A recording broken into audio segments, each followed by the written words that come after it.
السلام عليكم، ازيكم عاملين ايه؟ النهارده حبيت اعمل معاكم الترند اللي قلب الدنيا كده في السوشيال ميديا.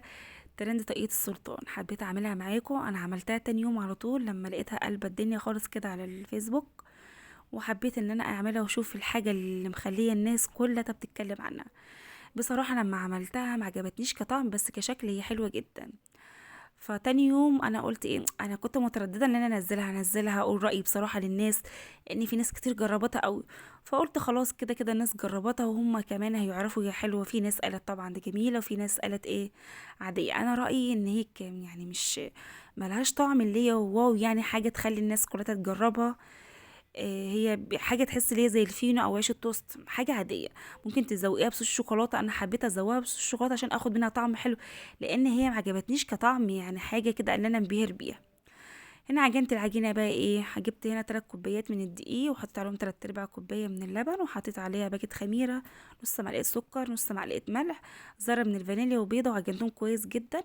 وخميره طبعا وبعد ما اتخمرت قسمتها نصين، وحطيت لها معلقه زبده ومعلقه كاكاو في النص، انا اعمل بالشوكولاته زي ده كده، ونص التاني سبته زي ما هو. بفردها السمك اللي انتوا شايفينه، وبعد كده بحط الطبقتين على بعض. وبعد كده ببدأ احط لو عندك نوتيلا، صوص شوكولاتة. حطيت انا الزبدة، لو تاخدوا بالكم زبدة تاني جوه العجينة، وصوص شوكولاتة وشوية سوداني. انا كأمل بصراحة الطعم بتاعها ما عجبنيش، مش حاجة مبهجة كده او حاجة طعمها حلو، حاجة عادية خالص. عايزة اقول لكم ان كيكة البرتقال احلى منها، ده وجهة نظري انا. ممكن تعجب الناس التانية في حاجات تانية، ما اعرفش بقى. بتبدأ ان انت تدوميها نصها كده، وتبدأ ان انت تقطعيها بالشكل ده كده صوابع. اكيد كلكم عارفين الطريقة، انا بس ايه جبت حاجات كده ملخصة من طاقية السلطان. طاقية السلطان بيه مش عارفة يعجبكم على ايه، المهم قطعتها بالشكل ده كده. وببدأ بنعملها زي شكل الضفيرة، وبعد كده يعني عملتها كحكة او دايرة، ونحطها في صينية ونسيبها ترتفع لمدة ساعة. وبعد ساعة بتبدأ انت تدخلها الفرن. تمام.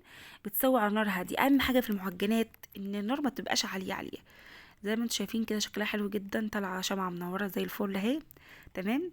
مش داخله دماغي اصلا، بقولك بايه مش عجباني كطعم، بس قلنا نجرب يعني الطريقه.